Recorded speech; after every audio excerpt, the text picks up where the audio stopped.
இன்றே டவுன்லோட் செய்து உங்கள் ஃபேவரட் ஷோக்களை என்ஜாய் பண்ணுங்க. ஏங்க ஏங்க விடுங்க. அட வா சொல்றேன். ஏங்க விடுங்க. ஏய் நமக்காக கொடைக்கானலுக்கு ஹனிமூன் டூர் பேக்கேஜ் புக் பண்ணிருக்காளாம். அப்படியா? ஜாலியா 3 நாள் அப்படியே தனியா இருக்கலாம். ஏங்க என்ன முகத்துல அம்பட்டு சிரிப்பு? அம்பட்டு சந்தோஷமா இருக்கு தேனு. எல்லாருக்கும் ஏதோ ஒரு உறவு தான் நல்லா அமையும் தேனு. வைஃப், மாமியாரு, மச்சினிச்சி எல்லாருமே நல்லவங்களா அமைஞ்சிருக்காங்க. ஆமா தேனு, நான் உண்மையிலேயே ரொம்ப அதிர்ஷ்டம் பண்ணிருக்கேன் போல.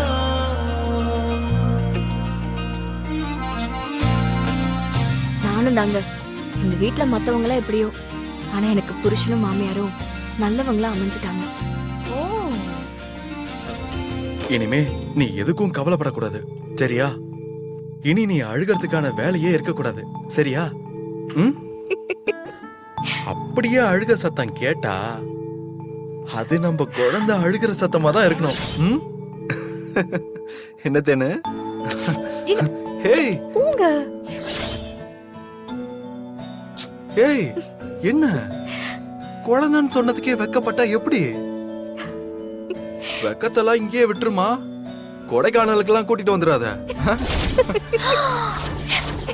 கொடைக்கானலுக்கு போதுங்களா? இது நமக்கு தெரியாம போச்சே. எப்ப போதுங்க? அங்க ரொம்ப குளிரும்ல, நம்ம ஸ்வெட்டர் எடுத்து வச்சுக்கணும். அதெல்லாம் எதுக்கு? லக்கேஜ் எல்லாம் சேர்க்க வேண்டாம். அப்புறம் அதை யார் தூக்கிட்டு தெரியவா? அப்போ குளிருச்சுனா எனக்கு நீ சொட்டரு, உனக்கு நான் சொட்டரு. போங்க.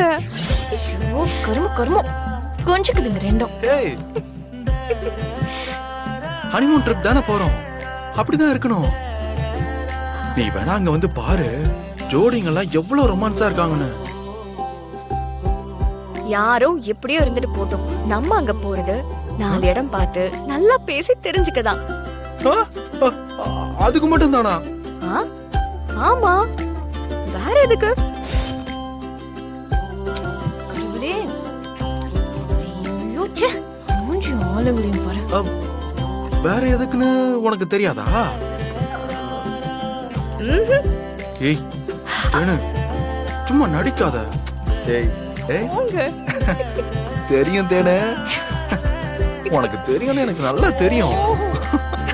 விடுங்க போங்க. ஏய் ஏங்க நாம போறத வீட்டுக்கு சொல்லணும்ல. அதெல்லாம் நான் சொல்லிக்கிறேன்.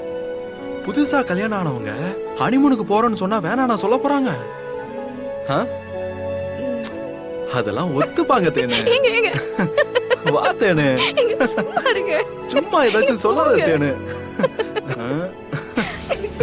2 பேரும் கொடைக்கானலுக்கு எப்படி போறீங்கன்னு பாக்குறேன். அம்மாச்சி